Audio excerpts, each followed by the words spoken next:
Zoe. Palavra da Verdade, com Hernandes Dias Lopes. Nós vamos abrir então a palavra de Deus para nossa meditação no Salmo 139. Salmo 139.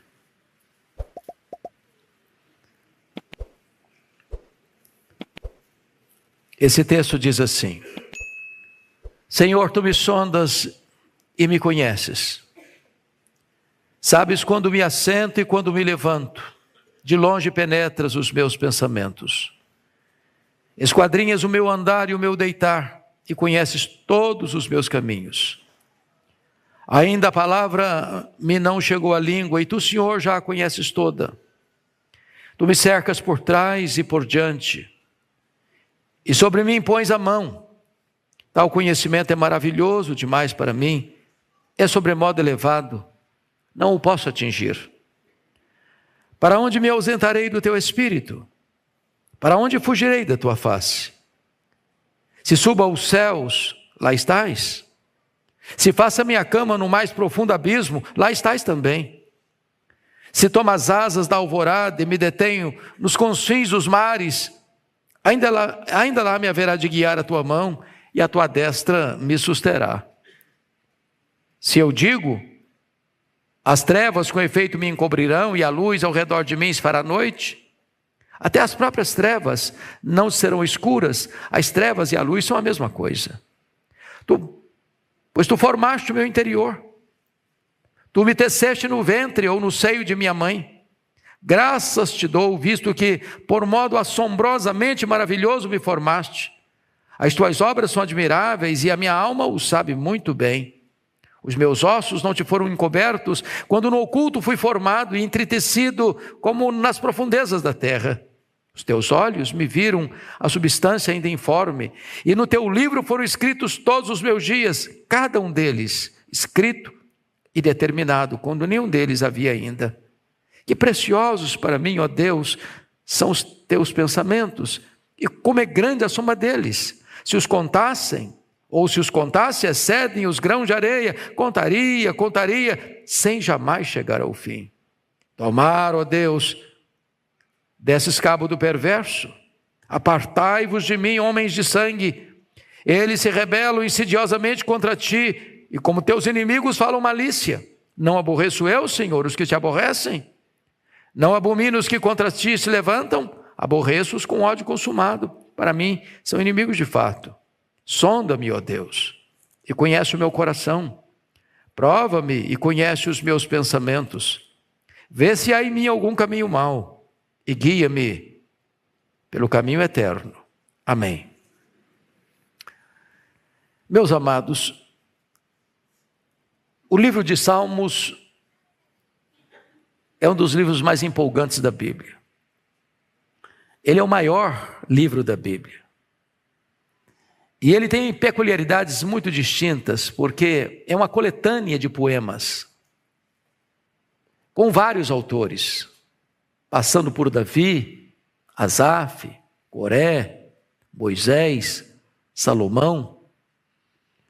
Este livro foi escrito num longo período, aproximadamente 1000 anos, uma vez que nós temos Salmos de Moisés, como 90, escrita há 1500 anos antes de Cristo, e nós temos salmos pós-cativeiro babilônico, no 5º século, como o Salmo 137.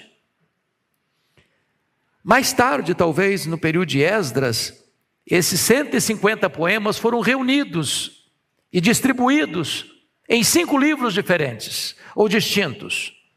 Salmo 1 ao 41, primeiro livro. Salmo 42 ao 72, o segundo livro. Salmo 73 ao 89, o terceiro livro. Salmo 90 ao 106, o quarto livro. Salmo 107 ao 150, o quinto livro. Portanto, o salmo lido está no 5º livro do Saltério. Esse salmo foi escrito por Davi. Os estudiosos consideram esse salmo a mais bela pérola do Saltério. Alguém chegou a dizer que este ou esta é uma das mais belas composições da literatura universal. E certamente um dos textos mais notáveis do Antigo Testamento. Aqui esse texto retrata quem é Deus, a grandeza de Deus, a majestade de Deus. E não há nada mais importante do que compreender quem é Deus, porque conhecer a Deus é a própria essência da vida eterna. É o que nós faremos por toda a eternidade, sem jamais esgotar o conhecimento de Deus.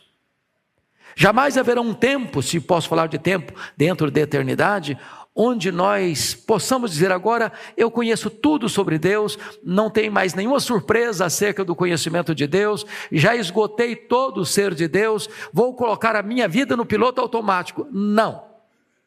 Deus é inesgotável em seu ser. Nem toda a eternidade será suficiente para nós esgotarmos o ser de Deus. E esse salmo vai retratar para nós alguns dos atributos de Deus, que nós chamamos de atributos incomunicáveis.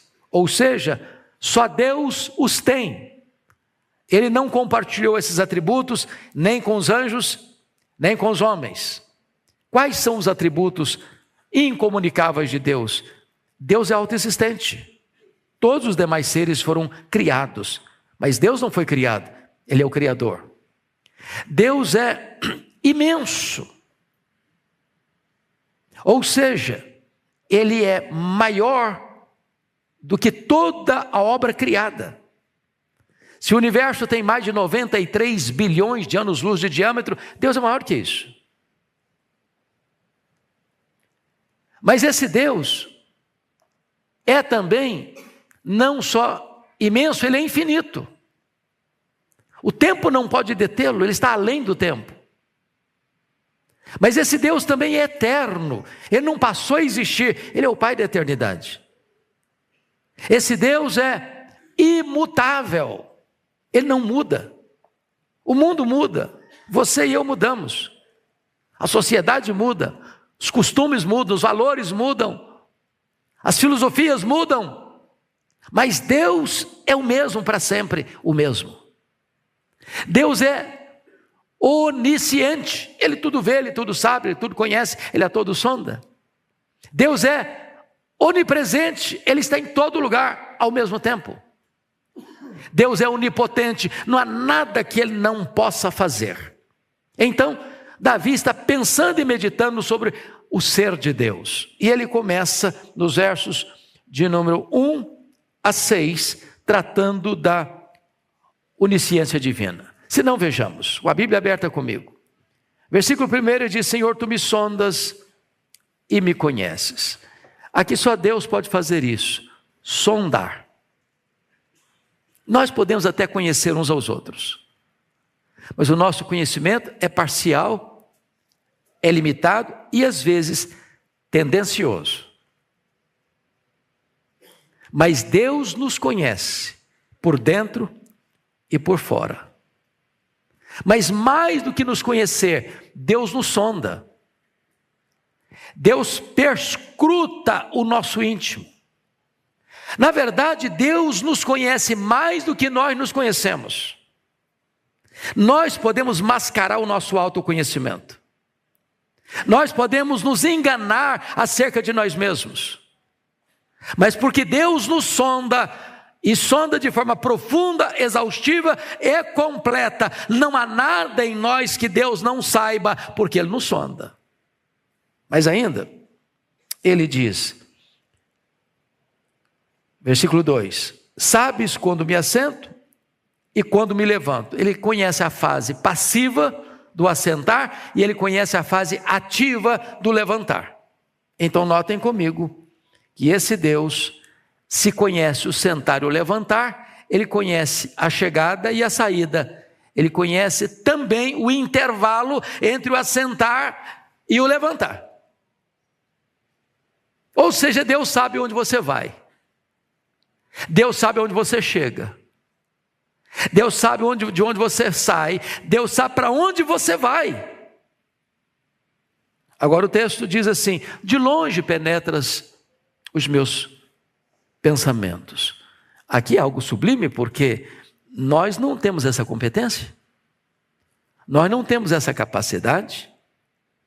Às vezes nós admiramos muito alguém porque não conseguimos penetrar no que ele pensa. Às vezes nós até ficamos chocados com nós mesmos, às vezes até escandalizados com nós mesmos, quando nós nos flagramos pensando algumas coisas que não são tão dignas. E Deus não só conhece os nossos pensamentos, Ele também penetra os nossos pensamentos. Sabe o que me impressiona? É que você e eu amamos uns aos outros porque nós não conhecemos tudo sobre as pessoas. Sabe o que as pessoas nos amam? Porque elas não conhecem tudo a nosso respeito.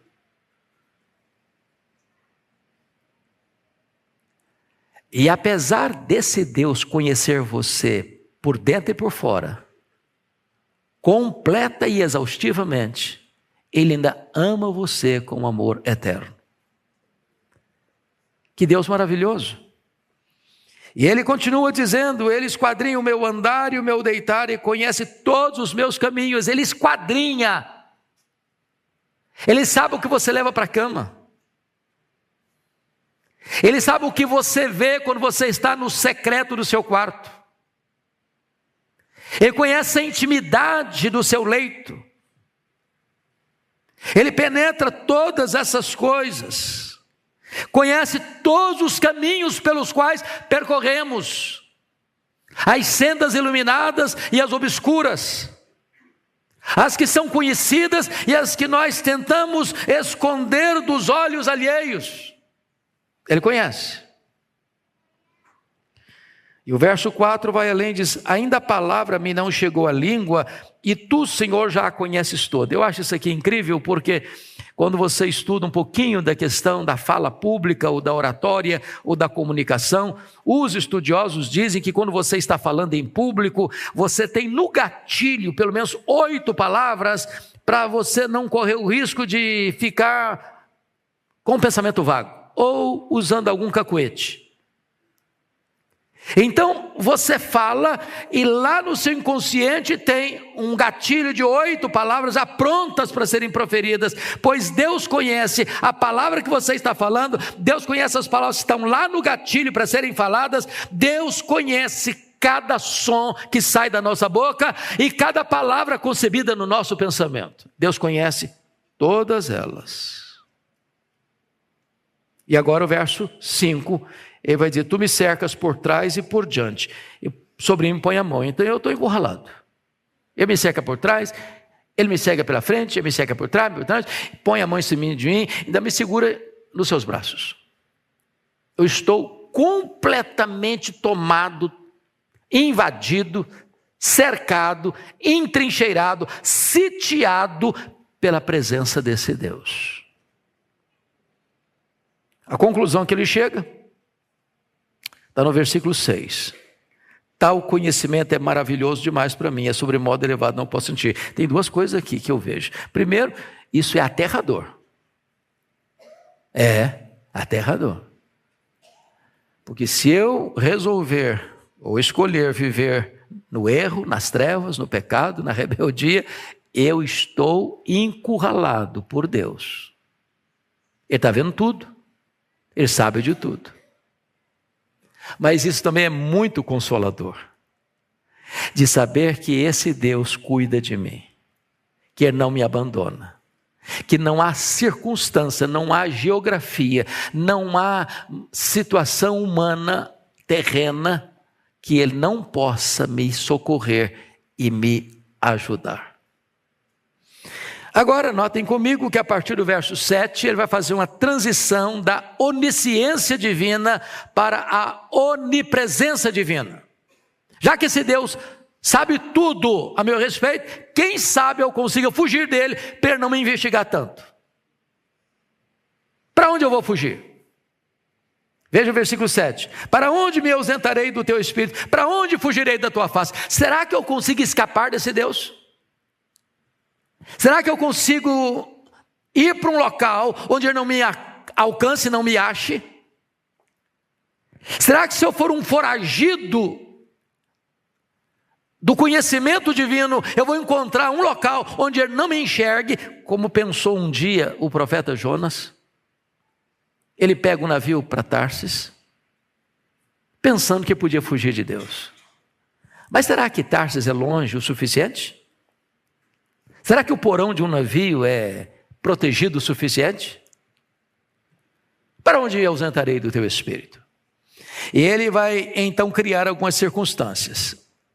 Notem comigo o versículo 8. Se suba aos céus, lá estás. Se faça a minha cama no mais profundo abismo, lá estás também. Ou seja, o mais alto e o mais profundo. No mais alto ele está lá, no mais profundo está lá também. Então não há possibilidade de eu me ausentar e fugir dele, seja no lugar mais alto, seja no lugar mais profundo. E ele vai além. Se tomo as asas da alvorada e me detenho nos confins dos mares, ainda lá me haverá de guiar a tua mão. Eu fico pensando, pastor Ival, que Davi, na época dele, o mar que ele devia conhecer era o mar Mediterrâneo. Ele não conhecia um oceano, não conhecia o Pacífico, não conhecia o Atlântico, não conhecia o Índico. Hoje nós já temos viagens desde a época de Colombo, de Cabral, viagem às Índias, viagem ao Brasil, descoberta das Américas. E nós temos uma visão mais ampla das viagens marítimas. Mas na mente dele, no conhecimento dele, na compreensão dele, ele pergunta assim: se eu tomo as asas da alvorada e me detenho nos confins dos mares, lugar que nunca ninguém foi, que nunca ninguém explorou, ainda lá me haverá de guiar a tua mão, e a tua destra me susterá. Então não há geografia tão longe que você consiga esconder-se de Deus. No versículo 11 ele cria uma outra situação. Bom, já que Deus está em todo lugar, quem sabe se eu apagar a luz e eu não me enxergue?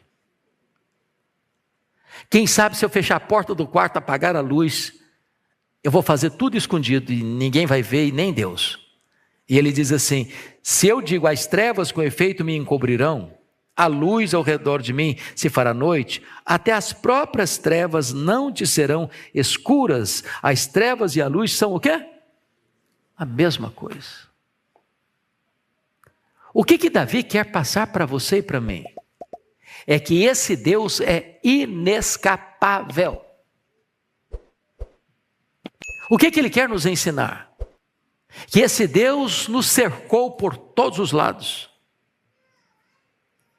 Que nós estamos acuados, cercados pela presença desse Deus. Bom, agora ele vai fazer uma outra transição no verso de número 13. Já saiu da onisciência para a onipresença, agora a partir do verso 13 ele vai nos levar para aquilo que nós chamamos da onipotência de Deus. Vejam vocês o verso 3: pois tu formaste o meu interior, tu me teceste no ventre ou no seio de minha mãe. Então ele está começando a dizer algo que naquela época não se conhecia tanto como se conhece hoje. Como é que se forma um ser no ventre da sua mãe? Um zigoto, um embrião, um feto. De como começa um ser que não pode ser visto a olho nu. E de repente você vai ver, é um pontinho, como se fosse um lápis, uma pontinha do grafite. E naquela pontinha do grafite que você vê, toda a potencialidade da vida está ali.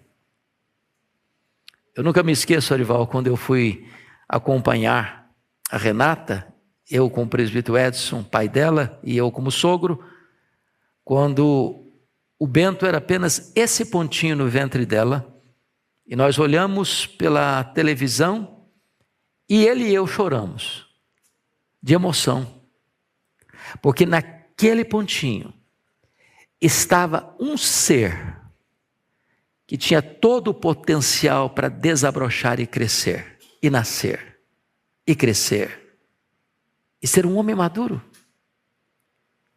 O texto está dizendo que isso não acontece por acaso, não. Tu formaste o meu interior, é obra de Deus. A sua vida é um milagre de Deus. No verso 14 diz: graças te dou, visto que por modo assombrosamente maravilhoso me formaste, as tuas obras são admiráveis, a minha alma sabe muito bem. E o verso 15 diz: os meus ossos não te foram encobertos, quando no oculto fui formado e entretecido nas profundezas da terra. Hoje a biologia está tão desenvolvida, e um cidadão ganha prêmio Nobel de Biologia chamado Marshall Nirenberg, ao descobrir que você e eu somos um ser programado geneticamente, computadorizadamente programado. É por isso que a teoria da evolução é uma falácia. É uma falácia. Porque você é um ser programado geneticamente. Ele descobriu que você e eu temos em torno de 60 trilhões de células vivas no nosso corpo. E em cada uma delas tem 1,70 m de fita DNA, onde estão gravados e computadorizados todos os nossos dados genéticos, a cor dos nossos olhos, a cor da nossa pele, o nosso temperamento. Se você espicha essa fita DNA do seu corpo, você tem 102 trilhões de metros de fita DNA, você tem 102 bilhões de quilômetros de fita DNA no seu corpo, daria para dar diversas voltas no sistema planetário. Isso não é produto de uma explosão cósmica, isso não é produto de uma evolução de milhões e milhões de anos, isso foi plantado em você pelo Deus Todo-Poderoso, Criador dos céus e da terra, e foi esse Deus que entreteceu você no ventre da sua mãe. Isso é um milagre glorioso, extraordinário. Mas notem comigo o verso 16. Os teus olhos me viram a substância ainda informe, e no teu livro foram escritos todos os meus dias, cada um deles escrito e determinado. Duas coisas aqui.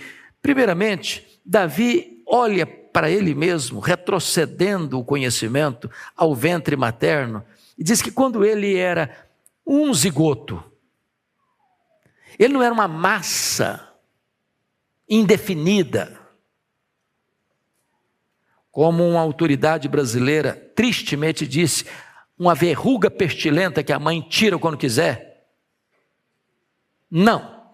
Davi considera esse ser que está sendo formado no ventre da mãe, desde a sua concepção, como uma pessoa, como uma personalidade. Ele diz: os teus olhos me viram, quando eu era apenas uma substância informe no ventre da minha mãe. Entendamos isso, a vida começa na concepção. Ainda que os homens falem o contrário, ainda que as leis digam o contrário, ainda que as cortes reafirmem o contrário, a verdade biológica e a verdade da palavra de Deus não pode ser mudada. E o texto conclui dizendo que Deus não apenas conhece como fomos formados, mas Deus conhece até mesmo o nosso futuro. Quando afirma que, e no teu livro foram escritos todos os meus dias, cada um deles escrito e determinado. Que coisa linda! Deus conhece como você foi formado, Deus conhece quando você nasceu, Deus conhece cada movimento da sua vida, e Deus conhece o seu futuro. Tudo está nas mãos desse Deus soberano. E então, a conclusão dele não poderia ser outra, a não ser a que está aí nos versos 17 e 18. Põe na tela, filho, para toda a igreja ler comigo, versos 17 e 18, a uma só voz. Vamos juntos? Que preciosos para mim, ó Deus, são os teus pensamentos, e como é grande a soma deles. Se os contasse, excede os grãos de areia. Contaria, sem jamais chegar ao fim. Nós falamos isso, que tem coisas contáveis e coisas incontáveis. Há coisas que são incontáveis para o ser humano. E cita um aqui. Nenhum ser humano é capaz de contar quantos grãos de areia tem nas praias, nos desertos. Impossível. Deus sabe quantas tem. contáveis para Deus, incontáveis para nós. Por exemplo, as estrelas são incontáveis para nós, porque as estrelas, tem mais estrelas no céu do que grãos de areia de todas as praias e desertos do nosso planeta. Para nós, incontáveis. Para Deus, não só contáveis, Ele criou cada uma delas e batizou cada uma delas pelo nome. Então entendamos isso. Esse Deus é tão grande que eu não posso compreendê-lo por completo. Até por questão de lógica. Se eu pudesse compreender plenamente todo o ser de Deus, eu seria semelhante a Ele. Eu sou pequeno, muito pequeno. Agora, esse Deus se revelou. Como assim? Se revelou na natureza, se revelou na nossa consciência, se revelou nas Escrituras, se revelou em seu Filho Jesus Cristo, porque Ele é a exata expressão do ser de Deus. Ele é a própria imagem do Deus invisível. Nele habitou corporalmente toda a plenitude da divindade.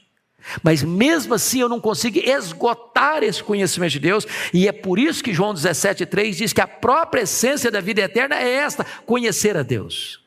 E então o profeta diz, conheçamos e prossigamos em conhecer ao Senhor. Isso é maravilhoso. É por isso que você e eu, toda segunda-feira estamos aqui, né, pastor Ivan? Todo domingo na igreja. Você está conhecendo a Deus, conhecendo a Deus, conhecendo a Deus. E esse conhecer não é só teórico, é conhecer de relacionamento, de convivência, de comunhão, de deleite, de prazer, de adoração. Bom, agora Davi vai fazer uma outra transição, e ele vai dizer que agora nós fomos encurralados pela onisciência de Deus, nós fomos encurralados pela onipresença de Deus, nós fomos encurralados pela onipotência de Deus, mas agora nós vamos ser encurralados por esse Deus que é santo e não tolera o mal. Então vejamos, por favor, versos 19 a 22. A primeira coisa que ele vai dizer no verso 29 é assim: tomar, ó Deus, desses cabos do perverso, apartai-vos de mim, homens de sangue. O que ele está dizendo? A nossa linguagem do politicamente correto parece duro, não? O que ele está dizendo é que eu não tenho prazer na convivência com aquele que deliberadamente é mau e pratica o mal. Deus, sendo santo, Ele não pode reagir com o mesmo prazer ao que pratica o bem e ao que pratica o mal. E Davi está dizendo que aquilo que aborrece a Deus, aborrece-o também. Aquilo que ofende a santidade de Deus, deveria constranger-nos também. E no verso 20 diz: eles se rebelam insidiosamente contra ti, e como teus inimigos falam malícia. Ou seja, a rebeldia do homem ímpio contra Deus, ela é insidiosa, ela é jeitosa, ela é proposital, ela é manhosa, ela é suja, ela é imunda, ela tem o propósito de entristecer e desonrar a Deus. E eles são declarados inimigos de Deus e falam malícias contra Deus. E Davi diz assim: não aborreço eu, Senhor, os que te aborrecem? Preste atenção nisso.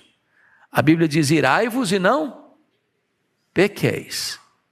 Nós não podemos permanecer neutros em relação ao mal. O mal precisa nos ofender. É preciso reagir com ira santa diante do mal. Porque aquele que acha que o mal é inofensivo, que o mal não vai ter consequências, ele já perdeu a sua capacidade moral de examinar as coisas à luz da verdade de Deus. Mas finalmente, Davi vai agora fazer a última transição, quando nós somos encurralados pelos nossos próprios pecados. Eu acho curioso isso, porque ele começa fazendo uma palavra dura demais com o ímpio, com aquele que insidiosamente se volta contra Deus, é inimigo de Deus, e fala malícias contra Deus. Mas agora ele volta às trincheiras para ele mesmo, ele emboca a trombeta para dentro dele mesmo. Quando ele vai ser honesto com ele mesmo, é a única coisa que ele pode pedir para Deus nesse processo: sonda-me, ó Deus. Eu não sei me sondar, eu posso ser complacente mais comigo, então eu preciso que tu me sondes, que tu me investigues, que tu penetres, como que fazendo um exame exaustivo e meticuloso, de uma tomografia computadorizada da minha alma, de um exame profundo do meu coração. Sonda-me e conhece o meu coração. Prova-me. E a ideia aqui é de uma prova profunda, de uma investigação exaustiva, meticulosa, de não deixar nada do lado de fora sem ser examinado, e conhece os meus pensamentos. E ele então faz um pedido: vê se há em mim algum caminho mau. Ele não está vendo, ele não está percebendo. Amados irmãos, notemos uma coisa aqui, por favor. Quando eu olho para a Bíblia e vejo o caso de Jó, por exemplo, que era um homem piedoso, Deus disse que não havia ninguém na terra semelhante a ele, homem íntegro, reto, que se desviava do mal. Quando ele viu a glória de Deus, a majestade de Deus, ele disse: eu te conhecia só de ouvir, agora os meus olhos te veem, por isso eu me abomino no pó e na cinza. As pessoas que mais reconhecem os seus pecados e mais confessam os seus pecados são as pessoas que mais perto de Deus andam. Às vezes você não está vendo nada que entristeça Deus aparentemente, nada que seja tão chocante aos olhos dos homens, mas eu preciso fazer essa oração: sonda-me, ó Deus, vê se há em mim algum caminho mau, que eu não estou vendo, e guia-me pelo caminho eterno. Notem que há 3 pedidos veementes: sonda-me, prova-me, guia-me.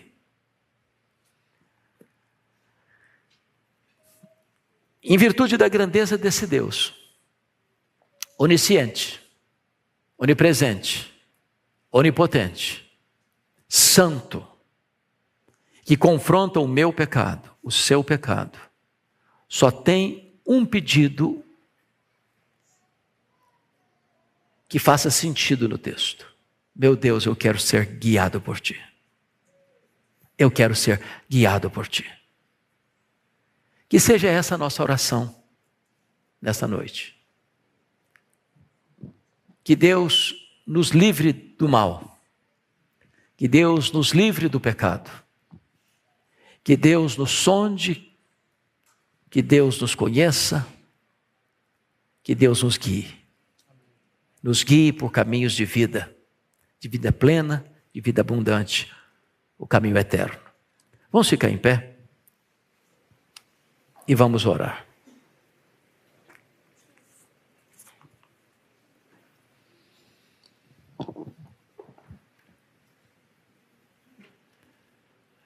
Deus amado, a tua palavra é luz para o nosso caminho e lâmpada para os nossos pés. A tua palavra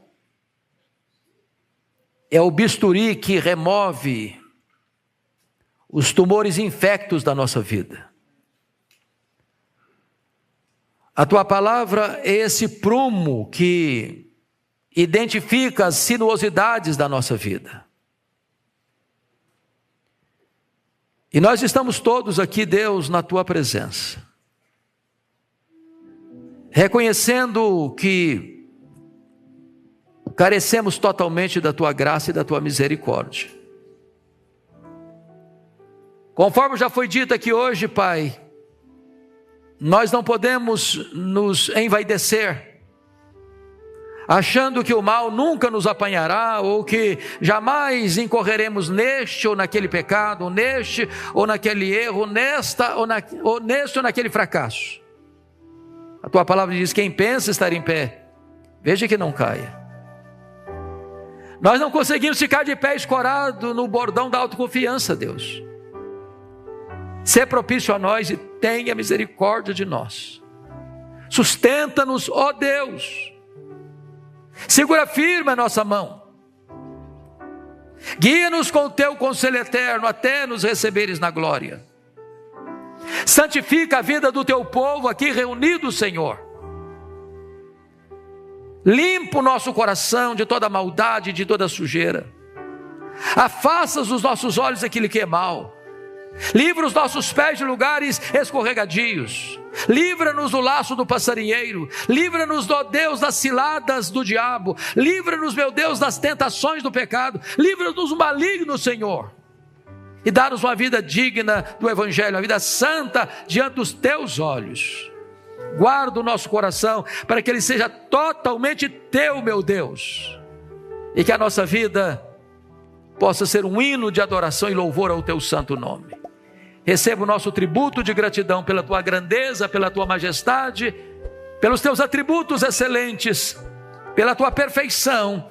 E nós queremos, meu Deus, vivermos de modo digno da grande vocação com que fomos chamados, uma vida digna do Evangelho. Em nome de Jesus. Amém.